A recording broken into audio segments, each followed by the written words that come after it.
G'day folks, after years of just chucking stuff in the shed, we decided we'd have a clean out, which we did, and in the process I discovered a couple of little chairs that I'd like to keep.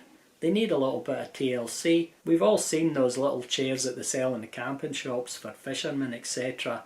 But what did they use 60 odd to 70 years ago? Anyway, as usual, you don't want to be looking at my face. Let's go and have a look at these little chairs. Two small folding camping chairs.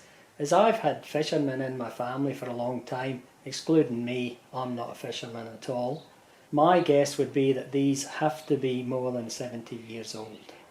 How do they work? Well, they fold just like that. They're both a bit shaky, this one being the worst of the two, but it's not too bad, and I don't think that will be solved by pulling anything apart and putting it back together again. I had intended taking all the screws out, etc., but I think that they may not go back in properly even with new ones, so I'm just going to leave it and not mess with it.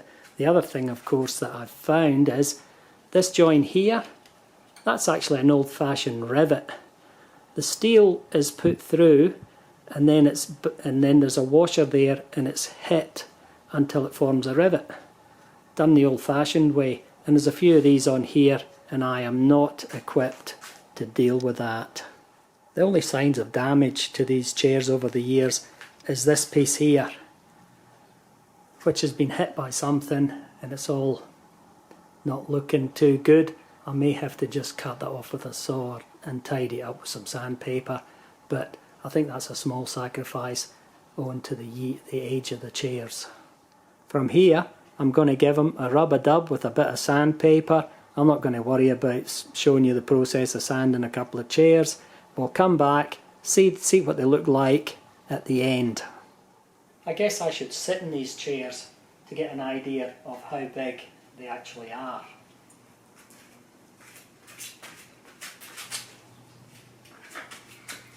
You know, I was told that fishing isn't always about catching fish, and I can understand how sitting on the side of a bank, just watching the world go by, whether you're catching fish or not, could be quite cool, but it still isn't for me.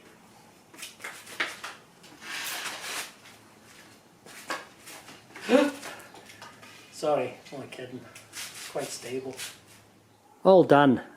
The chairs rub back really nicely. There's no danger now of catching any splinters if you rub your hand on any part of the chairs, which I'm really pleased with.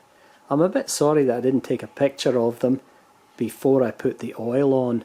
They were really quite light and the oil made them go a lot darker. But as time goes by, because it's been about a week now, they are going lighter, which I'm quite happy about.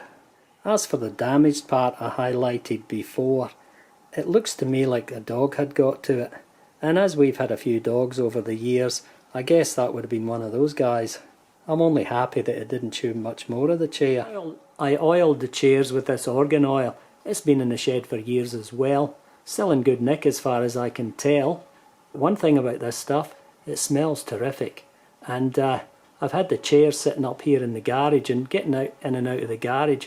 Fantastic. I guess a lot of people would complain about the smell, but I really like it. Two really old chairs that are likely to last longer than me. And, you guessed it, as always, if you've made it this far, thanks for watching.